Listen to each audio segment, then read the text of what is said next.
Walang opisyal ng administrasyon ni dating Pangulong Rodrigo Duterte ang kasabwat umano niya sa crimes against humanity noong drug war ayon sa prosecutor ng International Criminal Court.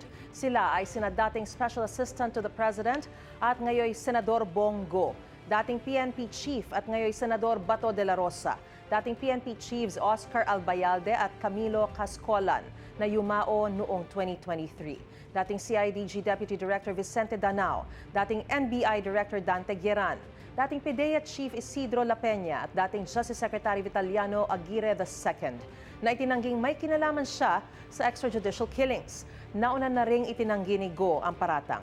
May unang balita si Dano Tingkungko. 8 kilalang kaalyado at dati mga opisyal ng Administrasyong Duterte ang tinukoy sa dokumentong inilabas ng International Criminal Court na mga co-perpetrator o kasabwat ni dating Pangulong Rodrigo Duterte sa kanyang war on drugs. Ang ilan sa kanila kasalukuyang matataas sa opisyal, gaya ni na Senador Bongo at Bato de la Rosa. Paglilinaw ni ICC Assistant to Counsel Cristina Conti, hindi nangangahulog ang akusado na rin o may mga kaso na ang mga pinangalanang co-perpetrator. Binanggit lamang sila sa konteksto ng pagkukwento kung ano ba ang ginawa ni Duterte. Pero sa nakikita ko mukhang nagkaroon ng kaintindihan yung defense at saka prosecution na mag-unseal o isa publiko yung ibang pangalan para mas maintindihan ng taong bayan ng even ng labas sa Pilipinas kung ano ang kinikwento. Kumbaga makakatulong ito dun sa pagkukwento nila sa papel ni Duterte. Nauna nang itinanggi ni Senator Go ang mga paratang na anyay walang batayan, hindi patas, hindi makatarungan at walang kaugnayan sa katotohanan. Si dating Justice Secretary Vitaliano Aguirre pinabulaan ng kasabwat siya sa extrajudicial killings. But I've never engaged in any extrajudicial killing. Hindi ko sinuportahan yan. Kung meron man, hindi ko nga alam yan eh. As a matter of fact, during my time as Secretary of Justice, they made a big fuss about the killings of Kian de los Santos, Carlos Arnaiz, and Culot de Guzman.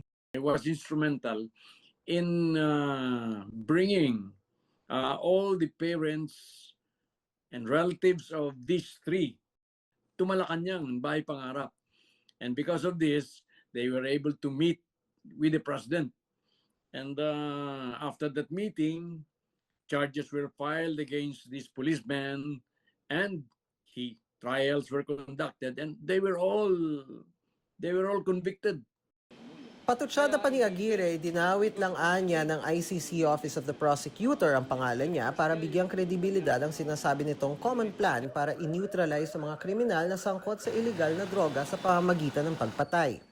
So, ang naging partisipasyon ni Aguirre bilang Justice Secretary nung panahon ni Duterte ay doon sa bahagi pa nga ng aiding and abetting o pagtulong na gumawa ng atmosfera o mag-udyok sa iba na pumatay. Si Bato de la Rosa din, merong mga statements nung ipinapaliwanag nga nila sa publiko ano ba itong tokhang na ang tono ay kill, kill, kill. Yung buong setup na yon ang nagbibigay ng pananaw sa mga tao na covered ang lahat. Tokhang is a national policy. Sinisikap pa naming kunin ang pahayag ng ibang mga pinangalanang co-perpetrator pero wala pa rin silang tugon sa ngayon. Sa susunod na Lunes, February 23, magsisimula ang confirmation of charges hearing kay Duterte. Araw-araw maliban sa Miyerkules, 10 a.m. to 3 p.m. The Hague time o 5 to 10 p.m. oras sa Pilipinas. Sa pagdinig, aalamin kung may sapat na basehan para tumuloy sa paglilitis si Duterte.